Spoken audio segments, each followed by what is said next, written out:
નમસ્કાર વિદ્યાર્થી મિત્રો, આજે આપણે મોસ્ટ ટ્વિસ્ટેડ એમસીક્યુની અંદર ચેપ્ટર નંબર 3 માનવ પ્રજનનના એમસીક્યુ જોઈશું. તો એમાં પહેલો પ્રશ્ન છે કે માતાના રુધિરમાં ભ્રૂણ વિકાસ દરમિયાન કયા અંતઃસ્ત્રાવોની માત્રા અનેક ગણી વધારે હોય છે? તો અહીંયા જવાબ આવશે D, thyroxine, prolactin, cortisol, progesterone અને ઇસ્ટ્રોજન. આ જે અંતઃસ્ત્રાવો છે એની માત્રા જે છે એ ભ્રૂણ વિકાસ દરમિયાન ઘણી વધારે જોવા મળે છે એમ, બરાબર. એટલે અહીંયા ડી જવાબ આવશે. પછીનો ક્વેશ્ચન છે આપણો કે શુક્રકાયાંતરણ કોની મદદથી શક્ય બને છે? તો અહીંયા જવાબ આવશે FSH, ફોલિકલ સ્ટિમ્યુલેટિંગ હોર્મોન. આ જે FSH છે એ શુક્રપિંડના સર્ટોલી કોષો ઉપર કાર્ય કરે છે તેમજ શુક્રકાયાંતરણની પ્રક્રિયામાં મદદ કરતા કેટલાક કારકોના સ્ત્રાવને ઉત્તેજવાનું કામ કરે છે. માટે અહીંયા જવાબ આવશે સી. ઓકે. પછીનો આપણો ક્વેશ્ચન છે સાચી જોડ ગોઠવવાની છે, બરાબર. તો અહીંયા પહેલું છે માયોમેટ્રિયમ. તો આ જે માયોમેટ્રિયમ શું છે? તો ગર્ભાશયનું જે વિશાળ મધ્ય સ્તર છે એ માયોમેટ્રિયમ છે. મોન્સ પ્યુબિસની વાત કરીએ તો એ શું થશે? મેદપેશીનું ઓસિકું. શુક્રાગ્ર જે છે એ શુક્રકોષ હોય, બરાબર, અને શુક્રકોષ જે આ રીતની રચના ધરાવે છે એમાં ઉપરની તરફ શુક્રાગ્ર આવેલું હોય છે અને એની અંદર એક ઉત્સેચક આવેલો છે જેનું નામ છે હાયલ્યુરોનિડેઝ.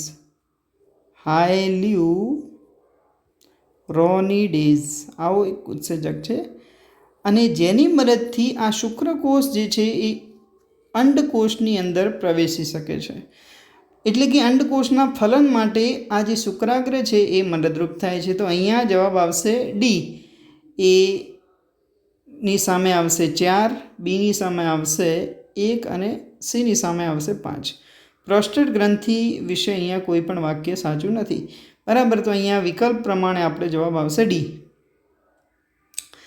પછીનો ક્વેશ્ચન આપણો છે કે માદાની અંદર અંડવાહિની, ગર્ભાશય અને યોનિ એ સહાયક નલિકામય માર્ગ છે. તો અહીંયા જે આ એક્સ વિધાન આપ્યું છે એ સાચું છે, જેમાં અંડવાહિની, આ અંડવાહિનીને આપણે ગર્ભાશયની નળી તરીકે પણ ઓળખીએ છીએ.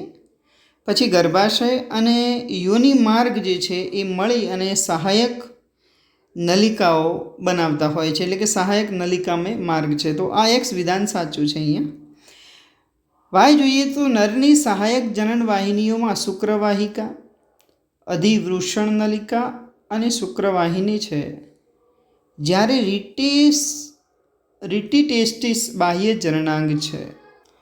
તો મિત્રો અહીંયા આ વિધાન જે છે ખોટું છે.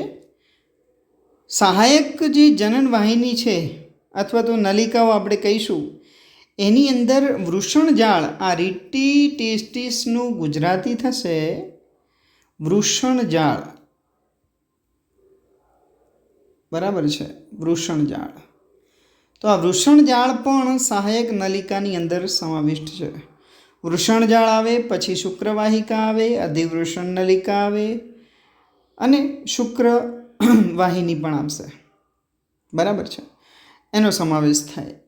માટે આ વાય ખોટું છે. તો એક્સ સાચું છે જ્યારે વાય એ ખોટું છે. માટે જવાબ અહીંયા સી આવશે. પછીનો આપણો ક્વેશ્ચન છે કે સ્તન ગ્રંથિમાંથી દૂધના વહનનો સાચો માર્ગ અહીંયા પસંદ કરવાનો છે.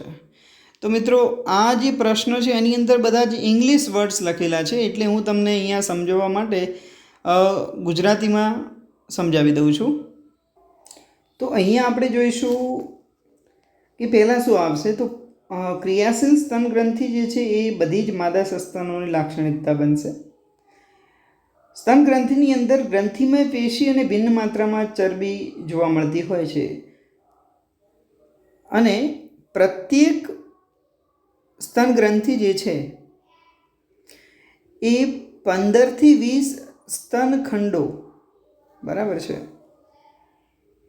અહીંયા 15થી 20ની સંખ્યામાં સ્તનખંડો હોય એટલે શરૂઆતમાં શું આવશે? સ્તનખંડો છે, જે કુપિકાથી ઓળખાતા કોષોનો સમૂહ ધરાવે છે. એટલે કે કુપિકાના જે કોષો છે એ ધરાવશે, કુપિકાના કોષો, બરાબર છે. કુપિકાના કોષો દ્વારા જે દૂધનો સ્ત્રાવ થાય છે એ કુપિકાના પોલાણમાં સંગ્રહ પામતું હોય છે, અને જે આ કુપિકા છે એ સ્તન નલિકાઓમાં ખુલે છે, સ્તન નલિકામાં ખુલશે, બરાબર. દરેક ખંડની નલિકાઓ ભેગી મળી અને પછી સ્તન વાહિની બનાવશે. સ્તન વાહિની ત્યારબાદ બને છે, અને સ્તન વાહિનીઓ ભેગી મળી અને પહોળી સ્તન તુંબિકા બનાવશે. એના પછી આવશે સ્તન તુંબિકા, બરાબર. અને આ જે સ્તન તુંબિકા છે એ દુગ્ધ વાહિની, જેને આપણે લેક્ટિફેરસ નળી કહીએ છીએ, બરાબર. એટલે કે દુગ્ધ વાહિની પણ આપણે કહેવાય, દુગ્ધ વાહિની તરીકે જેને ઓળખીએ છીએ, એ જોડાયેલી હોય છે. સ્તન તુંબિકા જે દુગ્ધ વાહિની સાથે જોડાયેલી હોય છે, જેના દ્વારા દૂધ શોષાવાથી બહાર નીકળતું હોય છે. તો અહીંયા ક્રમ આ રીતનો રહેશે, બરાબર છે. તો આ પ્રમાણે આખો ક્રમ આપણે યાદ રાખવાનો છે. આ બધા ઇંગ્લિશ વર્ડ્સ છે, માટે લગભગ આપણે જે એક્ઝામ હોય છે એની અંદર આ બધા જ વર્ડ્સ ઇંગ્લિશ આવતા નથી. તો આપણે આ જે શબ્દો છે ગુજરાતી, એનો ક્રમ આ રીતે આપણે યાદ રાખીશું, એટલે આ પ્રશ્નનું સોલ્યુશન પણ આપણને મળી જશે. ઓકે, પછીનું ક્વેશ્ચન આપણે લઈએ તો ફલનની પ્રક્રિયામાં શું હોય? તો જે ફલનની પ્રક્રિયા છે એની અંદર એકકીય શુક્રકોષનું એકકીય અંડકોષ સાથે જોડાણ થતાં દ્વિકીય ફલિતાંડનું નિર્માણ થાય છે. જે શુક્રકોષ છે, આપણે જાણીએ છીએ શુક્રકોષ અને અંડકોષ એ બંને જન્યુઓ છે, અને જન્યુઓ હંમેશા કેવા હોય? એકકીય હોય. આ એકકીય જન્યુઓ જોડાશે એટલે કે દ્વિકીય ફલિતાંડનું નિર્માણ થશે, અથવા તેને આપણે યુગ્મનજ તરીકે પણ ઓળખીએ છીએ. માટે જવાબ અહીંયા ડી આવશે. પછીનો પ્રશ્ન છે, નીચેનામાંથી કયું જરાયુનું કાર્ય નથી? તો પહેલું છે પ્રસૂતિ દરમિયાન ઓક્સિટોસિનનો સ્ત્રાવ કરે છે, તો આ કાર્ય છે. ભ્રૂણને ઓક્સિજન અને પોષક દ્રવ્યો પૂરા પાડે છે, આ પણ જે છે જરાયુ કામ કરે છે. ઇસ્ટ્રોજન પણ ઉત્પન્ન કરે છે, બરાબર. તો એનો મતલબ કે ડી જવાબ આવશે. ભ્રૂણ દ્વારા નિર્માણ પામેલા CO2 અને ઉત્સર્ગ દ્રવ્યોને દૂર કરે છે, બરાબર. આ કાર્ય જે છે જરાયુનું નથી. ઓકે, પછીનો ક્વેશ્ચન છે આપણી પાસે કે જનન કોષ જનન, બરાબર, અથવા તો આપણે એને શુક્રકોષ જનન પણ કહીશું. ગેમેટોજેનેસિસનો મતલબ થાય છે આમ તો જન્યુકોષ જનન અથવા જનનકોષ જનન. એમાં શુક્રકોષ જનન અને અંડકોષ જનન બંને આવી જાય. એની પ્રક્રિયામાં કયા કોષો દ્વિકીય હોય છે એ આપણે કહેવાનું છે. તો અહીંયા તમે જુઓ નર જનનકોષ અને પ્રશુક્રકોષ. તો અહીંયા દ્વિકીય કોષો 2n આપણે જોવાનું છે. તો પ્રશુક્રકોષ જે છે એ એકકીય હોય, એટલે આ જવાબ નહીં આવે. નર જનનકોષ અને બીજું છે પ્રાથમિક પૂર્વ શુક્રકોષ. તો અહીંયા જોઈશું તો નર જનનકોષ અથવા તો એને આપણે આદિ શુક્રકોષ પણ કહીએ છીએ, એ જે છે દ્વિકીય હોય છે, અને પ્રાથમિક પૂર્વ શુક્રકોષ છે એ પણ દ્વિકીય હોય, બરાબર. તમે શુક્રકોષ જનનનો જ્યારે ચાર્ટ ધ્યાનથી જોશો તમને ખ્યાલ આવશે. જે આદિ શુક્રકોષ છે એને જ આપણે નર જનનકોષ તરીકે ઓળખીએ છીએ, જે દ્વિકીય હોય, અને પ્રાથમિક પૂર્વ શુક્રકોષ છે એ પણ દ્વિકીય હોય. માટે આપણો જવાબ અહીંયા બી આવશે. ઓકે, અહીં તમે જોશો સીની અંદર તો શુક્રકોષ એ એકકીય છે, જ્યારે અહીંયા ડી વિકલ્પમાં દ્વિતીય પૂર્વ શુક્રકોષ આવે એ પણ એકકીય આવે છે. માટે બી વિકલ્પ છે જેની અંદર બંને રચનાઓ દ્વિકીય છે. ઓકે, પછીનો ક્વેશ્ચન આપણે લઈએ, લેક્ટિફેરસ નળી ક્યાં જોવા મળે છે? અત્યારે જ આપણે જોયું સ્તન ગ્રંથિની અંદર દુગ્ધ વાહિની જોવા મળતી હોય છે. માટે જવાબ અહીંયા ડી આવશે. પછીનો આપણો અહીંયા ક્વેશ્ચન છે કે યોગ્ય રીતે જોડકા જોડવાના છે. પહેલું છે પ્રસૂતિ. તો પ્રસૂતિનો મતલબ થાય છે ગર્ભાશયમાંથી ભ્રૂણનું નિકાલ થવું, બરાબર છે, એટલે કે બાળકનો જન્મ થવો. તો એમાં સામે આર આવશે. ગેસ્ટેશન અથવા ગર્ભાવધિ કાળ એટલે શું? તો પ્રેગ્નન્સી અને જન્મ વચ્ચેનો જે સમયગાળો છે એને આપણે ગર્ભાવધિ કાળ તરીકે ઓળખીએ છીએ. અંડપતન એટલે કે ગ્રાફિયન પુટિકામાંથી અંડકોષ મુક્ત થવું એને આપણે અંડપતન કહીએ છીએ. અને ગર્ભ સ્થાપનનો મતલબ થાય છે ગર્ભનું જે એન્ડોમેટ્રિયમ સાથેનું જોડાણ. બરાબર, માટે અહીંયા જવાબ આવશે ડી. ઓકે, પછીનો ક્વેશ્ચન છે શુક્રોત્પાદક નલિકા ખાલી જગ્યામાં ખુલે છે. તો આપણે જ્યારે શુક્રપિંડની અંતસ્થ રચના જોઈએ છીએ તો અહીંયા તમને શુક્રપિંડીય ખંડિકાઓ જોવા મળે છે. આ શુક્રપિંડીય ખંડિકાઓની અંદર શુક્રોત્પાદક નલિકાઓ આવેલી છે. બરાબર, જે લગભગ 1 થી 3ની સંખ્યામાં હોય છે. ઓકે, આ શુક્રોત્પાદક નલિકાઓ ભેગી મળી અને વૃષણજાળમાં ખુલે છે. બરાબર, જેને આપણે રેટી ટેસ્ટિસ કહીએ છીએ. અને ત્યારબાદ એ શુક્રવાહિકામાં ખુલે છે. બરાબર, શુક્રવાહિકા ત્યારબાદ અધિવૃષણ નલિકામાં અને અધિવૃષણ નલિકા આગળ જતાં શુક્રવાહિનીમાં ખુલતી હોય છે. તો આપણે ક્રમ પણ આપણે યાદ રાખવાનો છે. શુક્રોત્પાદક નલિકા, પછી રેટી ટેસ્ટિસ એટલે કે વૃષણજાળ, ફરીથી શબ્દ આવ્યો છે વૃષણજાળ. બરાબર, વૃષણજાળ પછી શું આવશે? શુક્રવાહિકા, પછી અધિવૃષણ નલિકા અને પછી શુક્રવાહિની. એ રીતે આપણે ક્રમ પણ યાદ રાખવાનો છે, જે પણ પરીક્ષામાં પૂછાતો હોય છે. તો અહીંયા શુક્રોત્પાદક નલિકા વૃષણજાળમાં ખુલે છે. પછીનો ક્વેશ્ચન છે ટેસ્ટોસ્ટેરોન ખાલી જગ્યા દ્વારા ઉત્પન્ન થાય છે. તો ટેસ્ટોસ્ટેરોન જે છે લેડિંગ કોષો દ્વારા ઉત્પન્ન થતા હોય છે. આ લેડિંગના કોષો ક્યાં આવેલા છે? તો આપણે જે શુક્રપિંડ છે એની અંદર શુક્રપિંડીય ખંડિકાઓ હોય અને શુક્રપિંડીય ખંડિકાઓની વચ્ચે શું હોય? શુક્રોત્પાદક નલિકાઓ આવેલી હોય. તો આ શુક્રોત્પાદક નલિકાઓની વચ્ચે જે જગ્યા જોવા મળે છે, જે અવકાશ જોવા મળે છે, ત્યાં આ લેડિંગના કોષો આવેલા હોય છે. બરાબર, અથવા એને આપણે લેડિંગના કોષો જે છે અથવા એને આપણે આંતરાલીય કોષો તરીકે પણ ઓળખીએ છીએ, જે એન્ડ્રોજન્સનો સ્ત્રાવ કરતા હોય છે. અને આ એન્ડ્રોજન્સ જે છે નર જાતીય અંતઃસ્ત્રાવનો સમૂહ છે, જેની અંદર મુખ્ય અંતઃસ્ત્રાવ ટેસ્ટોસ્ટેરોન થશે. માટે અહીંયા સી જવાબ આવે છે.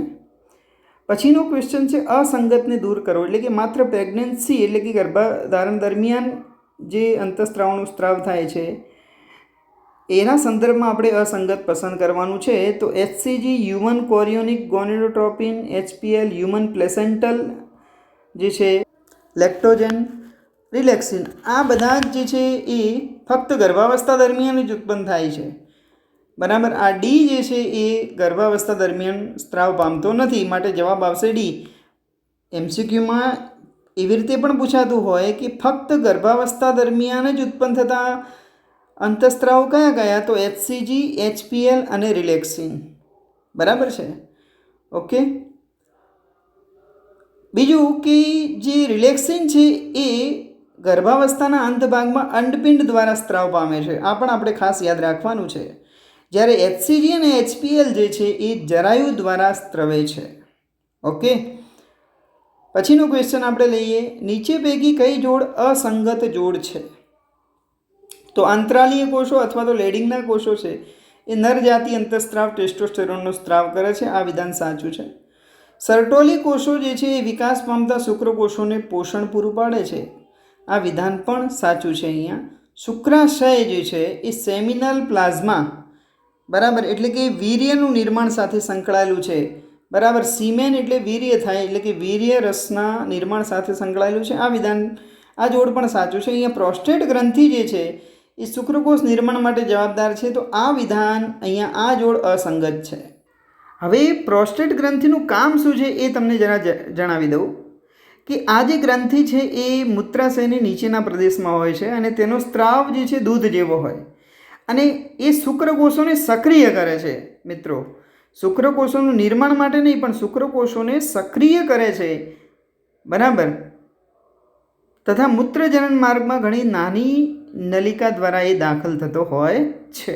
તો ખાસ કરીને શુક્રકોષોને સક્રિય કરવા સાથે આનો સ્ત્રાવ સંકળાયેલો છે. માટે આ જે જોડ છે એ ખોટી છે. ઓકે, પછીનો ક્વેશ્ચન લઈએ તો વીર્ય નીચેનામાંથી કયું દ્રવ્ય ધરાવતું નથી? તો વીર્યની અંદર શું હોય? પ્રોસ્ટેટ ગ્રંથિનો સ્ત્રાવ હોય, ફ્રુક્ટોઝ હોય, સુક્રોઝ હોય, શુક્રકોષ પણ હોય, પણ ઇસ્ટ્રોજન જે છે એ ના હોય. બરાબર. તો વીર્યની અંદર આપણે જોઈએ તો આ બાબતો જોવા મળે છે. બરાબર. પ્રોસ્ટેટ ગ્રંથિનો સ્ત્રાવ હોય, ફ્રુક્ટોઝ હોય અને સુક્રોઝ હોય છે. ઓકે. આમ તો વીર્ય જે છે એ સફેદ અને ચિકાસયુક્ત હોય છે. વીર્ય વિશે થોડીક બીજી વાત કરી લઈએ તો જે એની પીએચની આપણે વાત કરીએ તો એની જે પીએચ છે એ 7.2થી 7.6 જેટલી હોય છે. અને આ પીએચ બેઝિક હોવાનું કારણ એ પણ છે કેમ કે યોનિમાર્ગની અંદર યોનિમાર્ગ જે છે એમાં અમ્લીય પીએચ હોય. કેવી હોય? એસિડિક. એ પીએચ કેટલી હોય? તો એ હોય છે 3.5થી 4.0 જેટલું હોય છે. એટલે જ્યારે વીર્ય એ યોનિમાર્ગની અંદર દાખલ થાય ત્યારે એને તટસ્થ કરવામાં મદદ કરે છે. બરાબર. આ બેઝિક છે, આ એસિડિક છે માટે. દરેક સ્ખલન થતું હોય એમાં 3થી 4 ml વીર્યનો ત્યાગ યોનિમાર્ગમાં થતો હોય છે. અને આ વીર્યની અંદર 20થી 120 મિલિયન પ્રતિ મિલી શુક્રકોષો હોવા જોઈએ. બરાબર. 20 મિલિયન પ્રતિ મિલી શુક્રકોષો. 20થી 120, સોરી, અહીંયા 20 મિલિયનથી કેટલા? 120 મિલી. 120 મિલિયનથી 120 મિલિયન પ્રતિ મિલી શુક્રકોષ અહીંયા હોવા જોઈએ. બરાબર. તો એક આ બાબત થઈ. બીજું એ પણ અહીંયા એમસીક્યુ માટે અગત્યનું છે કે 60% જે શુક્રકોષો છે એ સામાન્ય આકાર અને કદ ધરાવતા હોવા જોઈએ. 60% જે શુક્રકોષો છે એમાંથી એ સામાન્ય આકાર અને કદ ધરાવતા હોવા જોઈએ. જ્યારે 40% જે છે 40% જે શુક્રકોષો છે એ પ્રબળ પ્રચલન પામવાની ક્ષમતા ધરાવતા હોવા જોઈએ. પ્રબળ પ્રચલન પામવાની ક્ષમતા ધરાવતા હોવા જોઈએ. તો આ પણ એમસીક્યુ માટે મહત્વનું પોઈન્ટ છે જે તમારે ધ્યાનમાં રાખવાનું છે. ઓકે.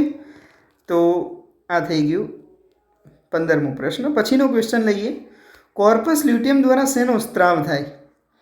તો જે આ કોર્પસ લ્યુટિયમ છે એના દ્વારા પ્રોજેસ્ટેરોનનો સ્ત્રાવ થતો જોવા મળે છે. બરાબર છે. ઓકે. પછીનો ક્વેશ્ચન છે માણસમાં કયું અંગ જોડમાં નથી? બરાબર. તો અહીંયા તમે જુઓ તો પ્રોસ્ટેટ ગ્રંથિ જે એ એકની સંખ્યામાં જોવા મળે છે. શુક્રપિંડ જોડમાં હોય, બલ્બોયુરેથ્રલ ગ્રંથિ જોડમાં હોય, શુક્રપિંડ જે નલિકાઓ છે એ પણ જે છે એ જોડમાં હોય છે. એટલે કે એકથી વધુ સંખ્યામાં પણ હોય છે. પ્રોસ્ટેટ ગ્રંથિની આપણે વાત કરીએ તો પ્રોસ્ટેટ ગ્રંથિ જે છે એ એક જ હોય છે. બરાબર. એ જોડમાં હોતી નથી. એક જ પ્રોસ્ટેટ ગ્રંથિ હોય છે માટે. બરાબર. આ ઉપરાંત શુક્રવાહિની પણ જે છે એ જોડમાં હોય છે. ઓકે. તો અહીંયા જવાબ આવશે બી. પછીનો ક્વેશ્ચન છે આપણો જોડકા જોડવાના છે. એન્ડોમેટ્રિયમ. એ એન્ડોમેટ્રિયમ શું છે? તો ફલિત અંડકોષ અહીં સ્થાપિત થશે. એન્ડોમેટ્રિયમ સૌથી અંદરનું સ્તર કે જ્યાં ફલિત અંડકોષ સ્થાપિત થાય. એટલે આપણને હવે ખ્યાલ આવી ગયો જવાબ બી આવશે. માયોમેટ્રિયમ શું છે? તો અરેખિત સ્નાયુનું જાડું સ્તરનું બનેલું હોય છે. જ્યારે ફિમ્બ્રી એ શું છે? તો અંડપતન પછી અંડકોષને ગ્રહણ કરવામાં ઉપયોગી છે. ફિમ્બ્રી એટલે શું? તો જ્યારે અંડવાહિની હોય એ અંડવાહિનીના પહોળા છેડે આવી નલિકામાં પ્રવર્ધમય રચના જોવા મળે જેને ફિમ્બ્રી કહેવાય છે. આની બાજુમાં જ શું હોય? તો અંડપિંડ હોય. જ્યારે અંડપિંડમાંથી અંડકોષ મુક્ત થાય તો આ સતત હલનચલન પામે છે.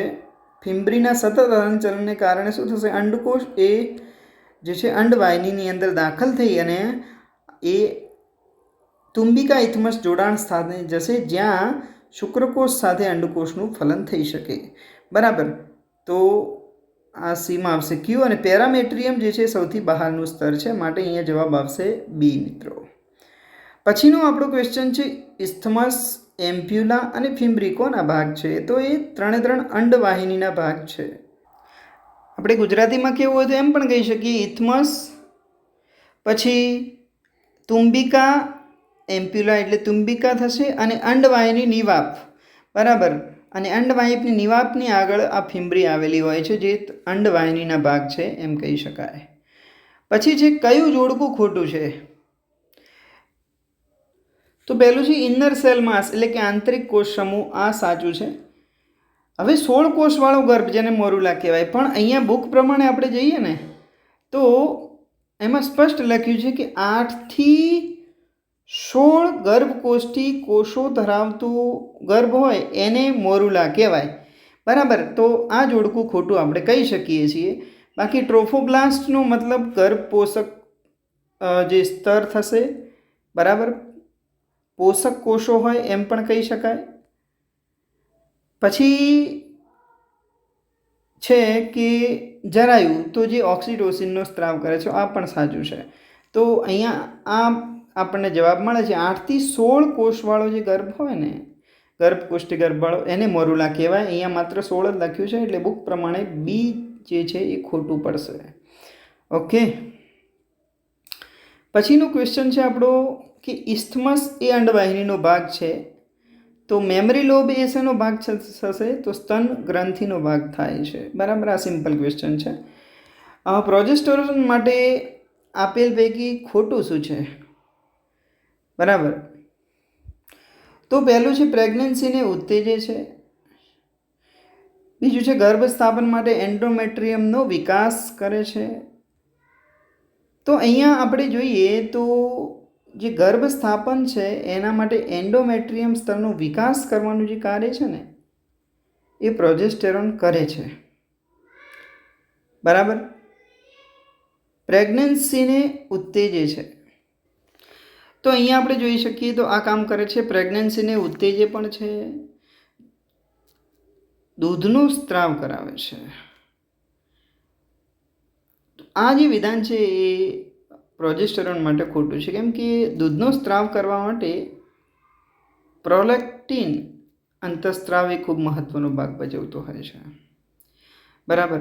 માસિક ચક્રને ઉત્તેજે છે, તો આ આવશે પ્રોજેસ્ટેરોન માટે. તો આ દૂધનો સ્ત્રાવ કરાવે છે, આ જે વિધાન છે એ ખોટું છે. ઓકે.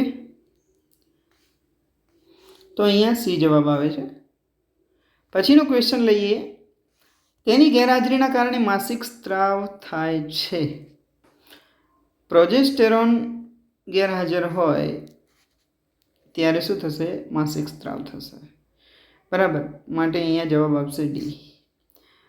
તમે જ્યારે ઋતુચક્રવાળી થિયરી ભણીએ છીએ ત્યારે આપણે જોઈએ છીએ જો 14 દિવસ સુધી અથવા તો 28 દિવસ સુધીમાં જો ફલન નહીં થાય તો શું થશે?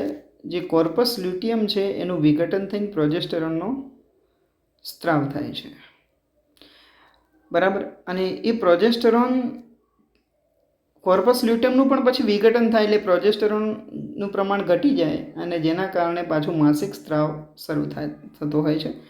માટે અહીંયા જવાબ આવશે ડી. ઓકે. તો આ સાથે અહીંયાના મોસ્ટ ટ્વિસ્ટેડ MCQ અહીંયા પૂરા થાય છે. નવા વિડીયો સાથે ફરીથી મળીશું. આવજો મિત્રો.